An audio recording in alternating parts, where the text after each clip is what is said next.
Egunon guztioi, eskerrik asko. Buenos días, gracias por la invitación. Me gustaría exponer en mi presentación dos ideas fundamentales.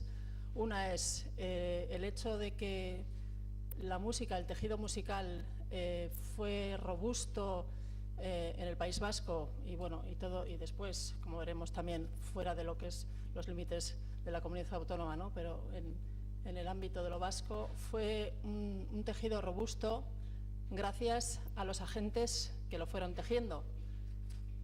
Y no únicamente en el periodo en el que luego me voy a centrar, que es el periodo que todos estamos estudiando aquí, sino desde antes. Entonces, yo quiero incidir en esto, en la robustez del tejido gracias a la participación de todos, y también quiero incidir en que esa robustez se fijó en la tradición. La tradición es otra palabra clave, y también en dos sentidos, ¿no? La tradición como folclore, con la riqueza enorme que tenemos del folclore vasco, la belleza poética de sus melodías y la riqueza métrica, la riqueza de la métrica, sobre todo en lo que proviene de las danzas.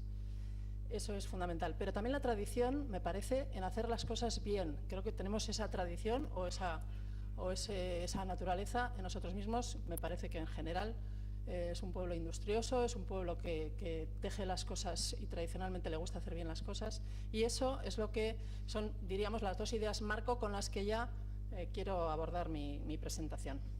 Bueno, esta frase que veis aquí es un verso de un poema de Ángela Aymerich, que es una poetisa nacida en Bilbao. Una vez oí yo una música suave y así quiero empezar. Bueno, yo he preparado mi presentación con estos únicos puntos. Yo hablo de la sintonía musical en el sentido de la palabra sintonía, que quiere decir todos en conjunto. Sintonía se puede aplicar a la música, es una palabra que nos suena muy musical, pero también a otras cosas, ¿no? Bien, los agentes me parecen muy importantes, los agentes que voy a comentar después. Después hablaré un poco de los antecedentes, esto que os digo, esta tradición de hacer las cosas tejiéndolas y enlazándolas y con una calidad que creo que hace que perduren. Y después ya me centraré en el primer Saski-Naski, que es lo que, bueno, pues una conjunción, porque quiero insistir bastante en esto, en los enlaces, en la conjunción, en la sintonía, para que este producto viera la luz, este producto musical, escénico, de danzas, etcétera, viera la luz justo antes de la guerra. Después, Eresoinka, que también es un poco, bueno, una idea del Lehendakari Aguirre, fundamentalmente, con la gran colaboración de muchos músicos y muchos artistas de otras manifestaciones artísticas. Y después el segundo Saski-Naski, bueno, pues del que disfrutaron en la diáspora, sobre todo en Argentina y un poco en Uruguay también, entre los años 46 y 58. Bueno, en cuanto a los agentes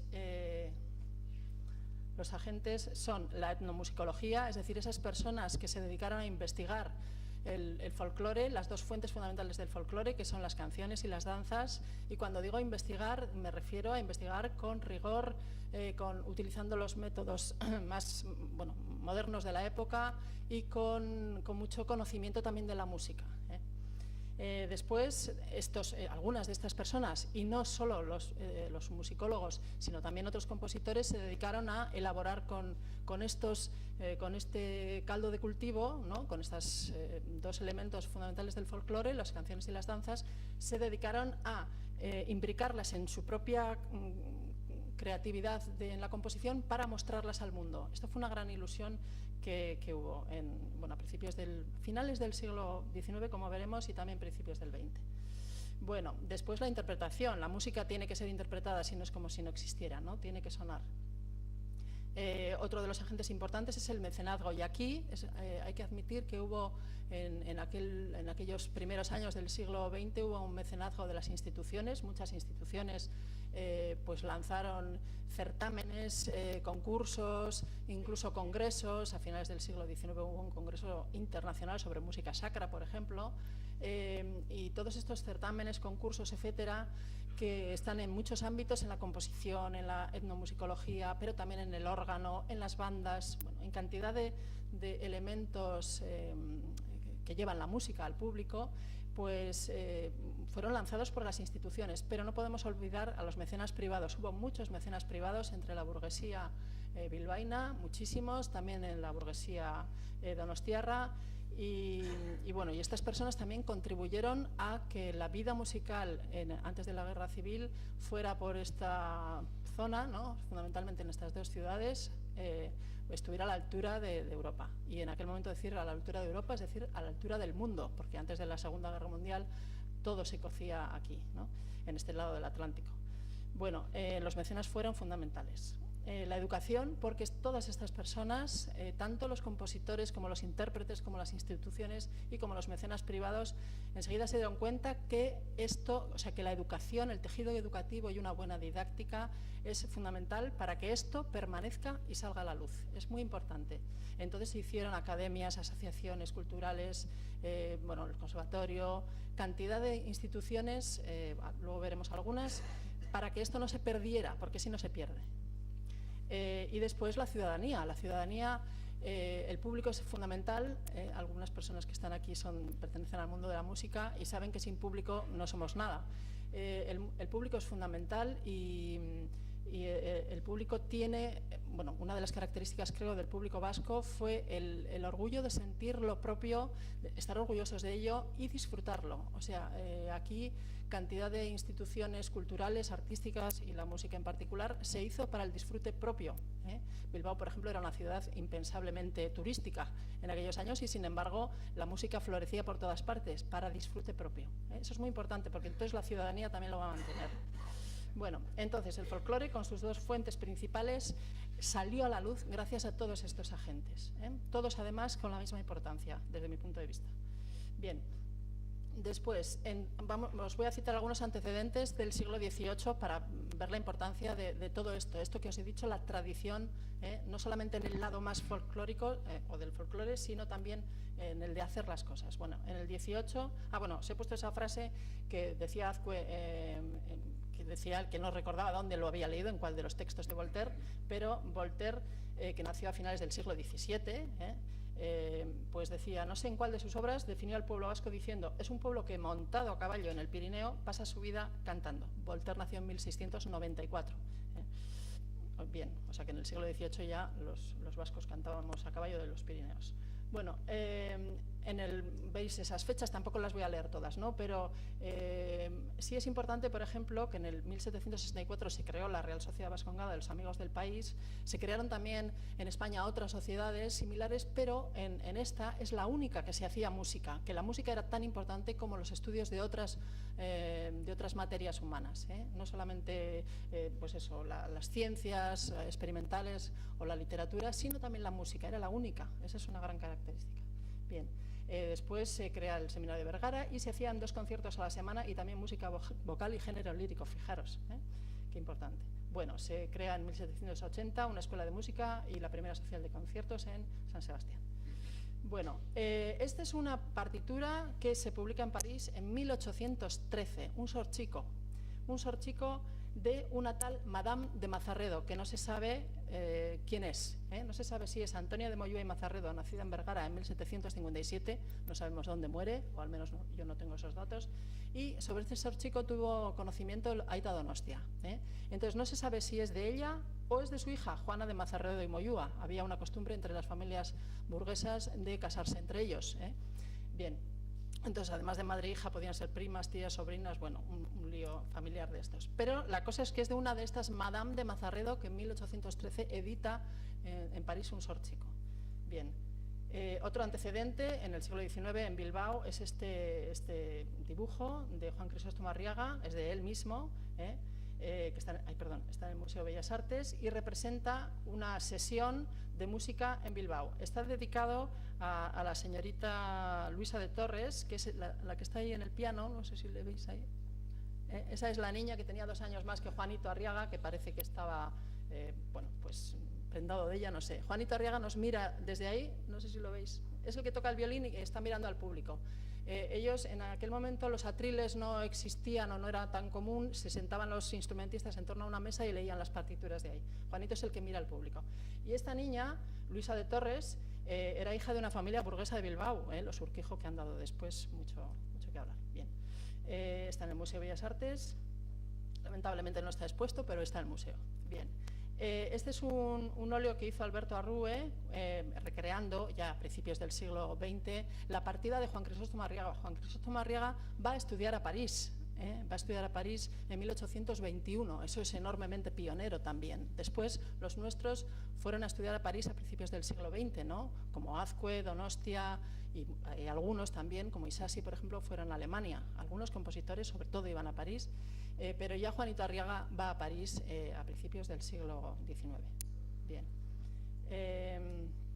Otro antecedentes en el siglo XIX, fijaros, Itueta hace una compilación, y yo os he puesto ahí rigurosa y sistemática, porque era según las herramientas que tenían en esa época en la moderna musicología de aquella época. Pero él ya hace una compilación del folclore en 1824. 1824 es muy pronto en Europa, incluso en Europa. El Moldava, que es una de las composiciones así que todos conocemos, ¿verdad?, basada en el folclore, es una de las representaciones del folclore llevada a la música sinfónica, es de 1874. Entonces aquí, bueno, lo publicó en este año con este título. Bien. Bueno, después de esto, por ejemplo, se celebró en el Teatro Gallarre de Bilbao un acto para la constitución de esta sociedad, el folclore vasco-navarro. Y ahí estaban Vicente de Arana, Camilo Villavaso, que era un burgués comerciante de Bilbao, o también estaba Miguel de Unamuno. Estamos hablando de 1886. Bueno, en Bilbao algunas de las sociedades filarmónicas, pero también educativas que hay a principios que hay en el siglo XIX, en San Sebastián también. Bueno. Y me quiero centrar ahora ya en el primer tercio del siglo XX, hablando de algunos de esos agentes que os digo que tan importantes son para todos. Por ejemplo, la revista musical que se editó entre 1909 y 1913 era una referencia enorme a nivel europeo. Era una revista de alta calidad que la Diputación de Vizcaya reeditó hace unos años. Y fijaros dónde tenían correspondencias. Bueno, no sé si se aprecia muy bien la imagen, pero había en Barcelona, en León, en Madrid, en Oviedo, en San Sebastián, Valencia, Zaragoza, pero en el extranjero había en Berlín, en Bruselas, en Burdeos, en Londres, Milán, París o Roma. Tenían corresponsalías en estos sitios. Fijaros de qué época estamos hablando. Bueno, esto es la crítica musical, la divulgación también. Bueno, por ejemplo, esta música para piano que se editó en la editorial de Tolosa, una música para piano, un nocturno y un preludio vasco, que son músicas, vamos a decir, domésticas, un poco a la moda también de lo que se hacía en las casas burguesas en Europa, ¿no? Tocar el piano, de una manera para los aficionados, me refiero, y se editaban partituras para estos aficionados también, bueno, con estos títulos tan románticos, ¿no? Nocturno, pero también preludio vasco. Bueno. La edición, por ejemplo, Lazcano y Mar eran unas editoriales también potentes en Bilbao, que además de editoriales, pues vendían también instrumentos, como veis ahí, y tenían de la derecha, veis cómo tenían oficinas y despacho en dos sitios importantes en Bilbao, Gran Vía y Ercilla.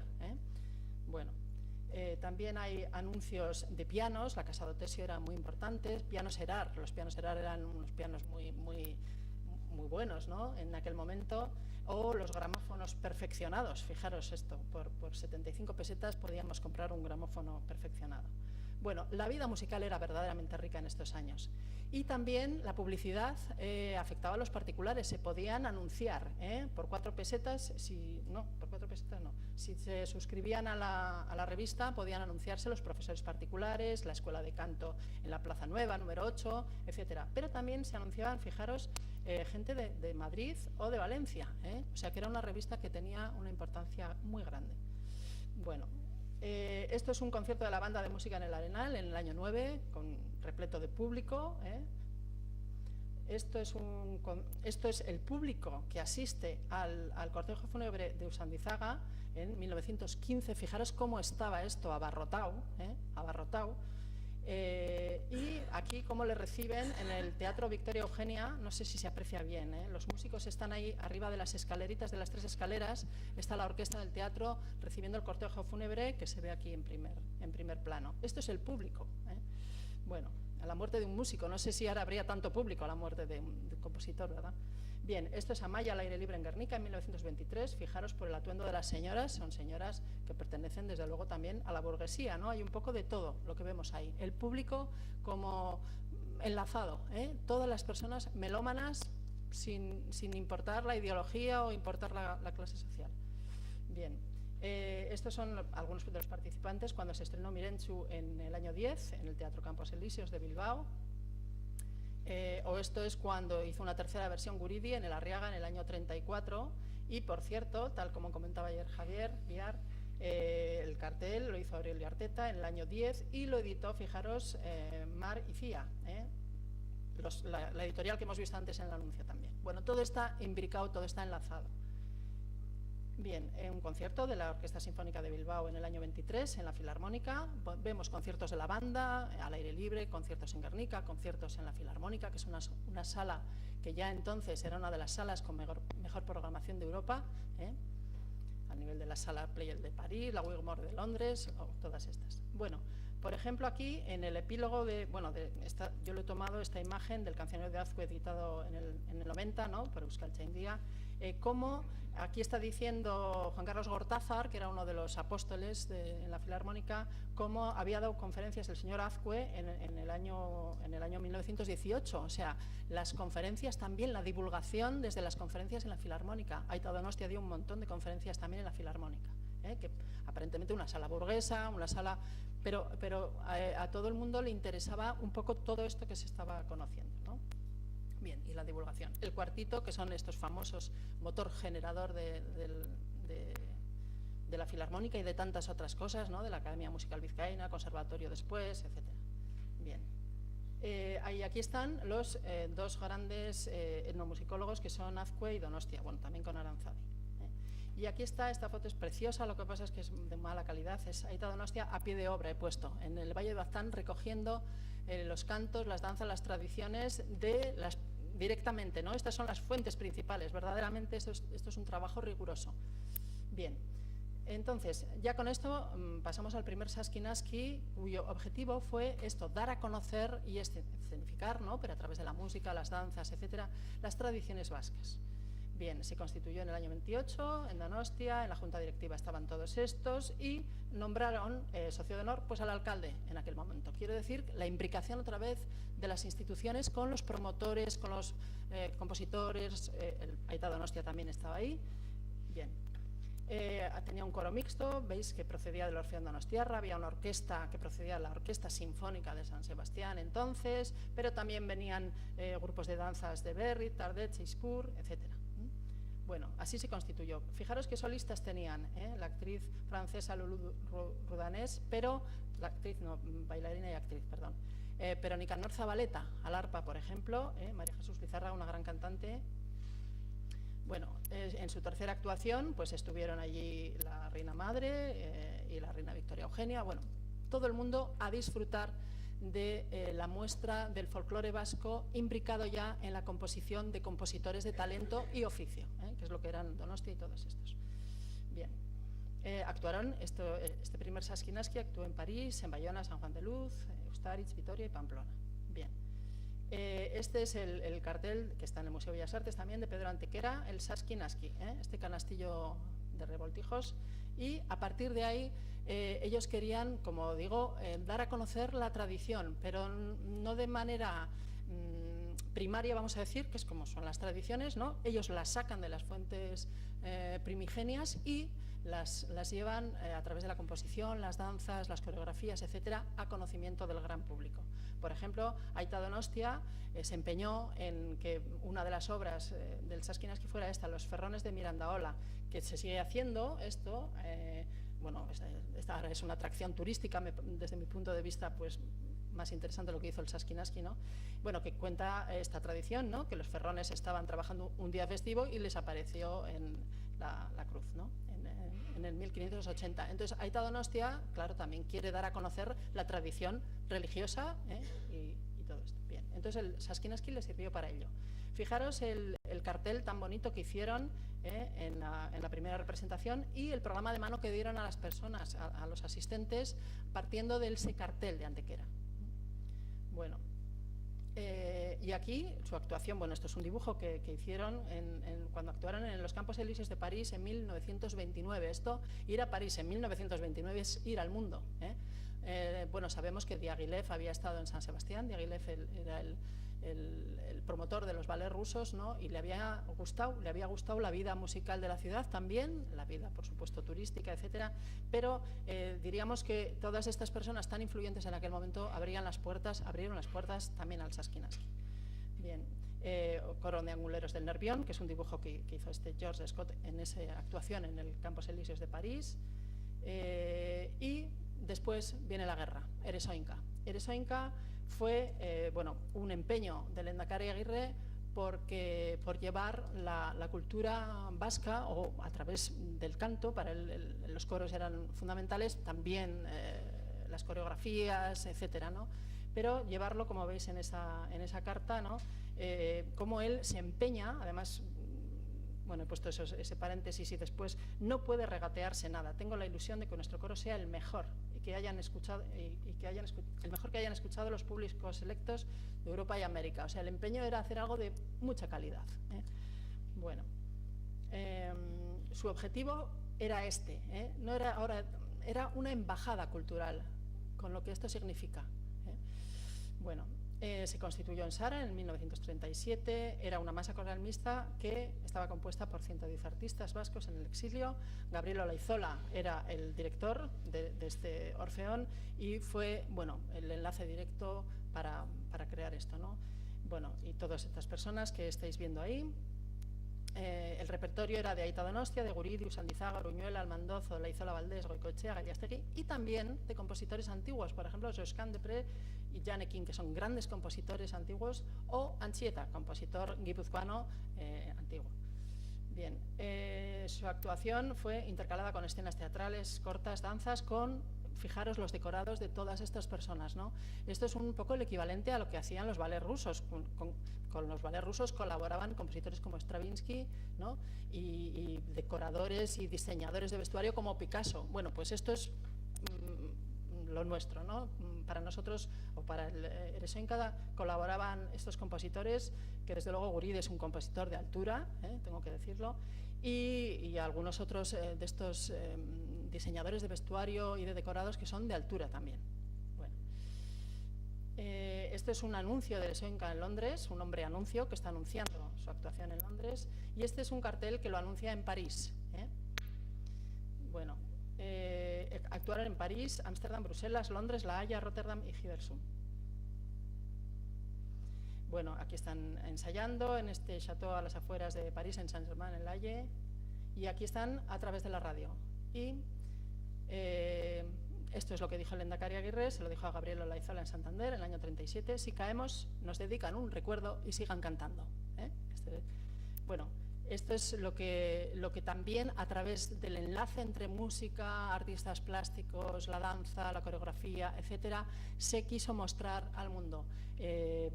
Bueno, la música es un vehículo propagandístico de gran valor, eso se sabe de antiguo, y bueno, fue un empeño personal del Lehendakari Aguirre. Bueno, algunas críticas: pura y auténtica belleza sin mezclas superfluas, unido perfecto con el aspecto preciso de esta raza tan dotada. Bueno, son críticas, os he puesto algunas críticas de cuando actuaron en el extranjero, por supuesto, ¿no? O sea, en París y sobre todo en Londres. En todo él se siente presente el alma y el carácter vascos. Es de un pintoresco que no se puede comparar a nada. Esa me gusta menos. Id a ver a los vascos y tendréis por fin la noción de toda la belleza, de la verdadera grandeza del arte folclórico.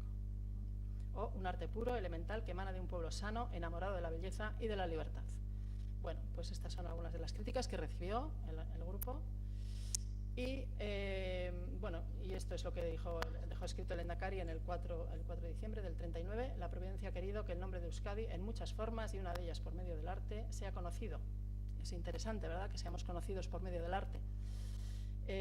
La Providencia querrá también que la justicia de nuestra causa triunfe y volvamos a reanudar por el arte, también bonito pensamiento, y por todas las actividades nacionales la vida de nuestro pueblo, interrumpida por la tiranía. Bueno, ¿qué pasa después de la guerra? al respecto de esta conjunción de manifestaciones artísticas? Pues es el segundo Saski-Naski.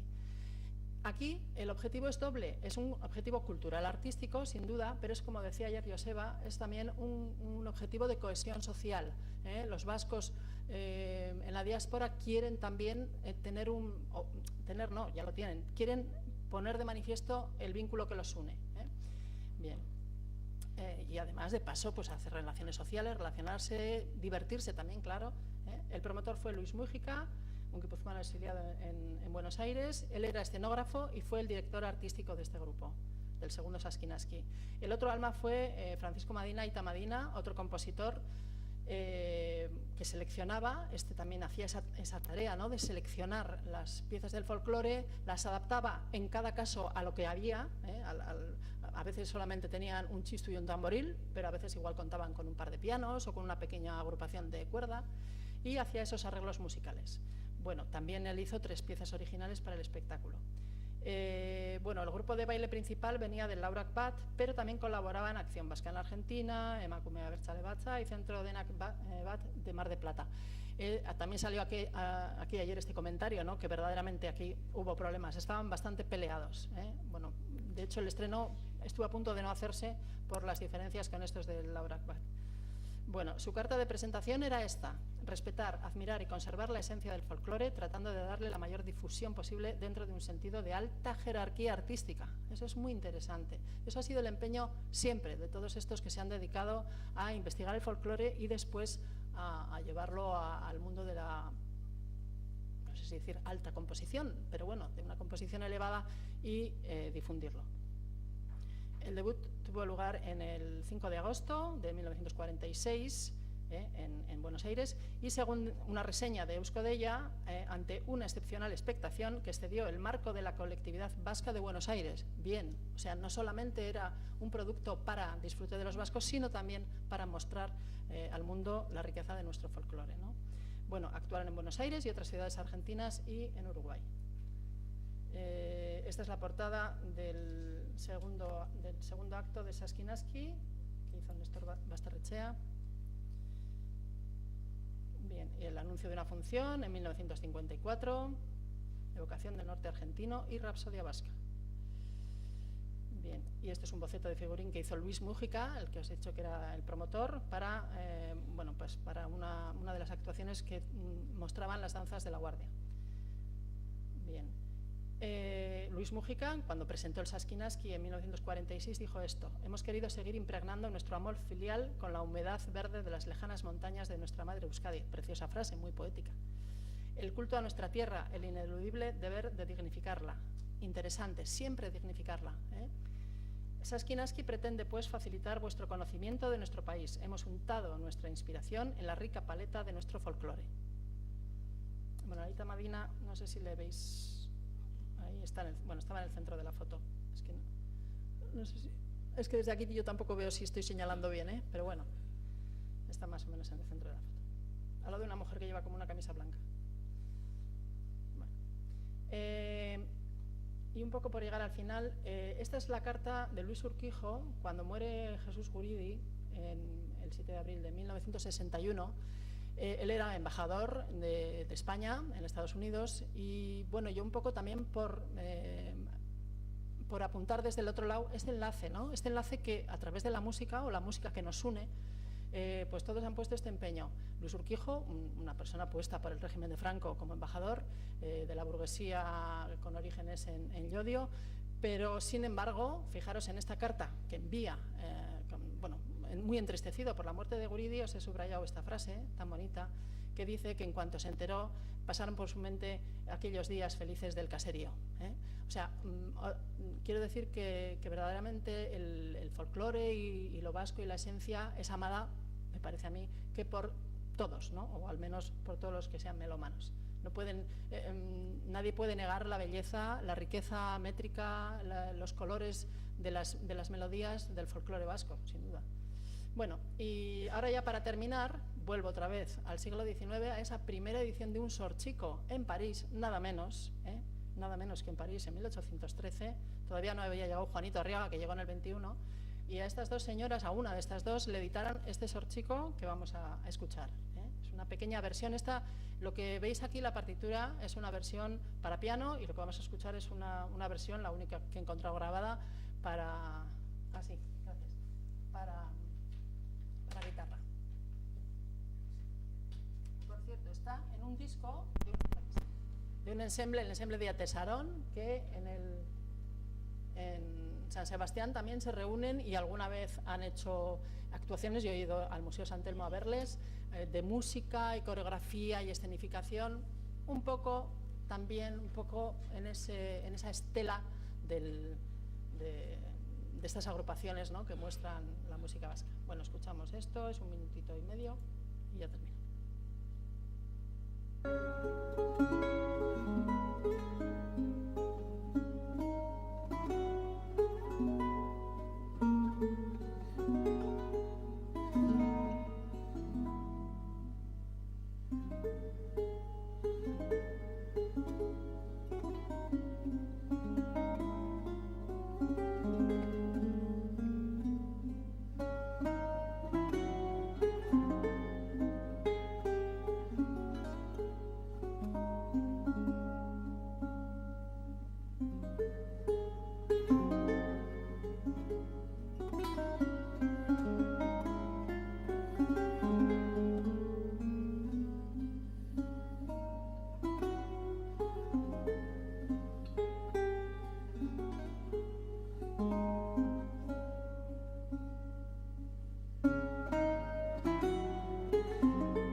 Eskerrik asko.